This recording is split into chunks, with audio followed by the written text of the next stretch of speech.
بسم الله الرحمن الرحيم حمدا ومصليا أما بعد. Honorable President, respected judges, guests, and dear esteemed audience. Today I am here to talk on the most discussed discourse, Islam and modernism. Dear intellectuals, research of modernity by itself is a commendable desire and natural urge of humankind. If this was not there, man would not have reached from Stone Age to atomic era, could not have gained access aeroplanes and spacecraft from camel and bullock carts, nor would have progressed to electric bulbs from wax candles and earthen lamps.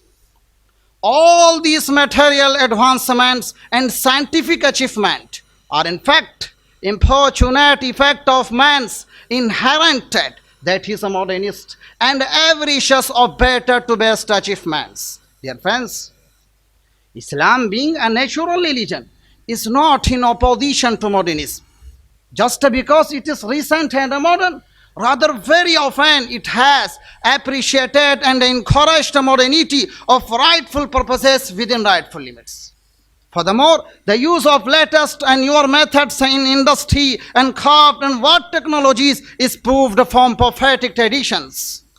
Hence, on the occasion of Battle of Ahzab, the Prophet ﷺ, on the advice of Salman Farsi radiallahu anh, for defense a new technique of digging of a trench around the city had adopted.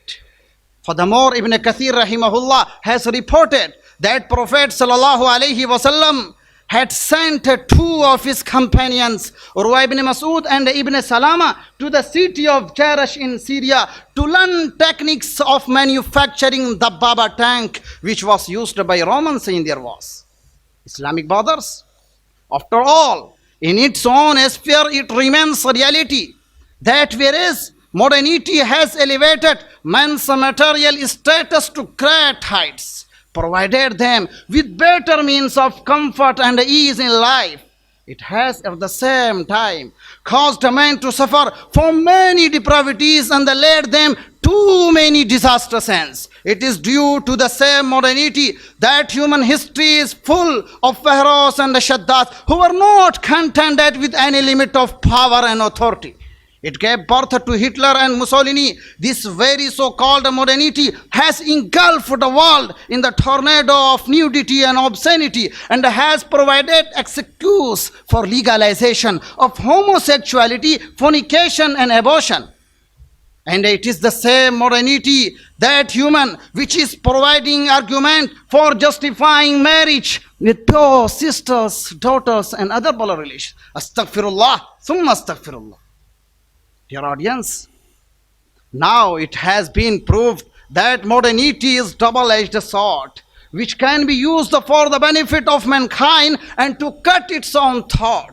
But then one question will rise up, that what is the criterion to judge between acceptable and unacceptable modernity?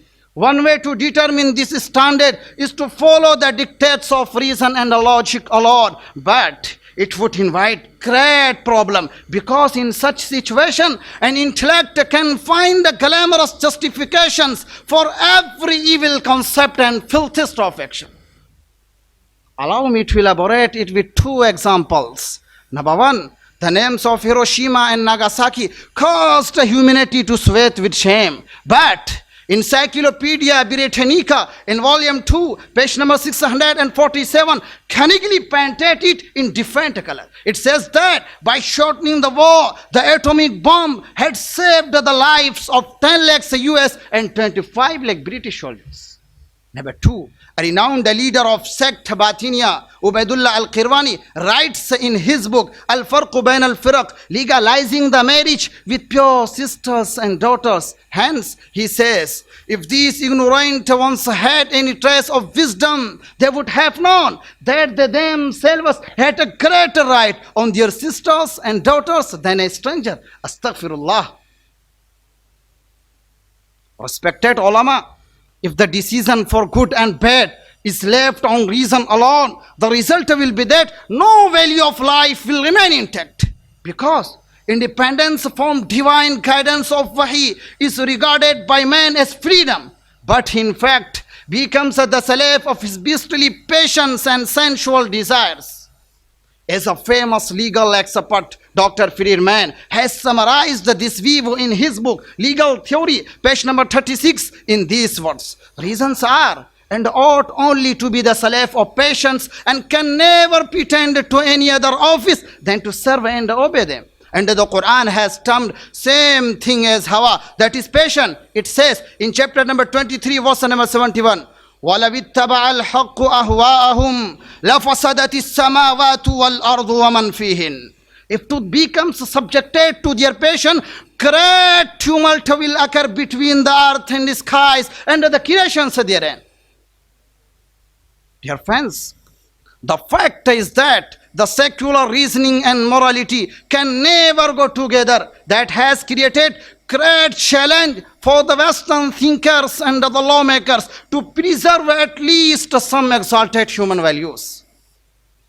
They tried to organize a philosophy of law to create harmony between the contradictory demands, but unfortunately they failed. And finally, a famous author of jurisprudence, George Patton, was compelled to profess that it is only the religion that we can find a basis, and the truth of religion must be accepted by faith or invitation and not purely of logical argument.